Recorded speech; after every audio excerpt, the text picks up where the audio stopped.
UIN atau IAIN Syarif Hidayatullah menelurkan banyak pemikir-pemikir Muslim. Ya, di situ ada Ajumadi Ajra, kemudian Komarudin Hidayat. Oh, itu jauh di bawah saya. Jauh di bawah Anda ya. Saya Nurholis. Oh, Nurholis Majid. Ya. Selesai saya memasukkan. Oh, jadi Anda interaksi dengan Cak Nur itu dengan Muslim itu ada? Bukan interaksi lagi, sama-sama HMI. Oh, ya. Jadi terkonfirmasi itu Panji Gumilang adalah aktivis HMI.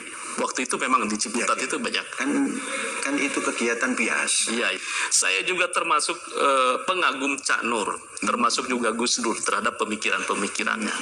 Di situ kan Cak Nur itu kan berbicara tentang pluralisme dan sebagainya. Nah, ketika itu bagaimana interaksi pemikiran Anda dengan Cak Nur? Ya, saya juniornya. Iya.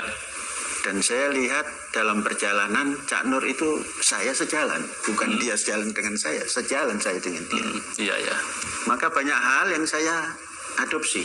Oke. Banyak hal yang saya adopsi.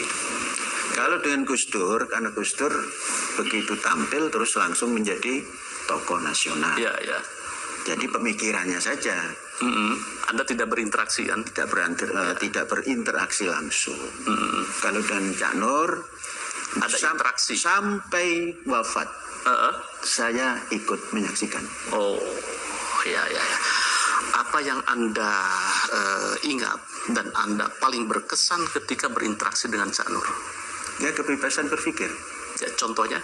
Ya, nggak usah dicontohkan, berpikir kok dicontohkan. Ya, kan pemikiran Islam itu tentang pluralisme, terus kemudian ya, banyak hal. Ya. Yang penting ada kesamaan. Oke. Ya. Kebebasan roh, kebebasan fikir, kebebasan ilmu. Nah, saya istilahkan bukan kebebasan, apa? Kemerdekaan roh. Oke. Kemerdekaan fikir, kemerdekaan ilmu.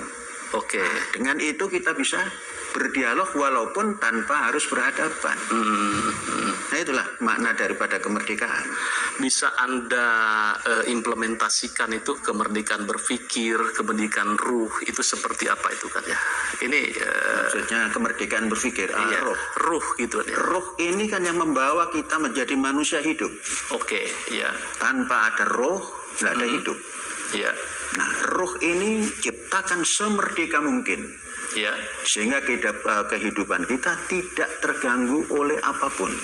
Nah, kalau sudah seperti itu, ruhnya mapan, merdeka, maka fikir ini akan merdeka.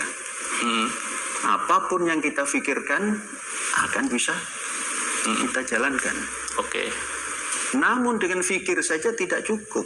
Ilmu harus merdeka. Jangan dibatasi ilmu itu. Seperti halnya Tuhan memberikan ilmu kepada Adam tanpa batas. Allama Adam al-asma'a kullaha. Ya. Nah, itu namanya merdeka ilmu. Oke, ya. Itu yang membuat Anda berpikir kalau sebagian orang mengatakan pemikiran Anda itu sekuler atau liberal. Ya enggak juga, masa sekuler, liberal. Dunia ini tidak bisa dibatasi dengan bahasa sekuler, bahasa liberal. Iya. Ya, betul. Dia memang benar di dalam hal menggunakan istilah yang dia sebut kemerdekaan roh. Ya, memang dia benar ketika dia mengatakan bahwa manusia itu memerlukan kemerdekaan roh. Kebebasan roh itu harus lebih dulu. Barulah kemerdekaan pikiran dan kemerdekaan pengetahuan. Beliau menggunakan diksi kemerdekaan ilmu. Nah, Alkitab memberi istilah Lembaga Alkitab Indonesia itu dengan menggunakan supaya kita menambahkan pengetahuan. Itu di dalam surat Petrus, supaya kita bertambah-tambah setelah merdeka itu, supaya kita dibebaskan dari segala belenggu, yaitu belenggu dosa, belenggu kutuk, dan berbagai ikatan-ikatan iblis yang menghambat manusia untuk merdeka, untuk lepas dari ikatannya. Nah, cuma masalahnya sekarang adalah sejauh apa terkonfirmasi kemerdekaan manusia itu. Bisa saja orang berbicara tentang kemerdekaannya, akan tetapi masih mengalami sesuatu yang sungguh-sungguh menjadi fakta penjajahan, di mana pikiran, di mana hati, dan berbagai hal membelenggu hidup manusia itu. Bahkan bisa saya katakan bahwa komunitas besar, bahkan bisa saya katakan komunitas-komunitas besar sangat banyak yang diikat oleh setan.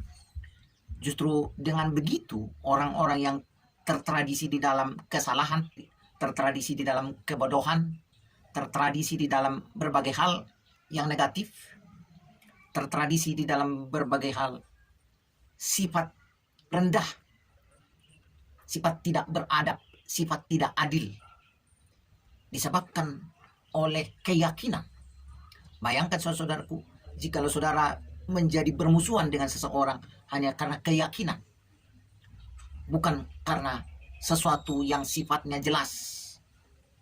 Nah, sedangkan ketika seseorang secara langsung berbuat jahat kepada kita, Yesus mengajarkan supaya kita berbuat baik, tidak membalas kejahatan dengan kejahatan. Nah, apa yang dituturkan oleh Panji Gumilang adalah suatu langkah maju. Tinggal sekarang kita harus mencari di mana kemerdekaan roh itu ada, di mana kemerdekaan berpikir itu ada, dan di mana kemerdekaan berpengetahuan itu ada.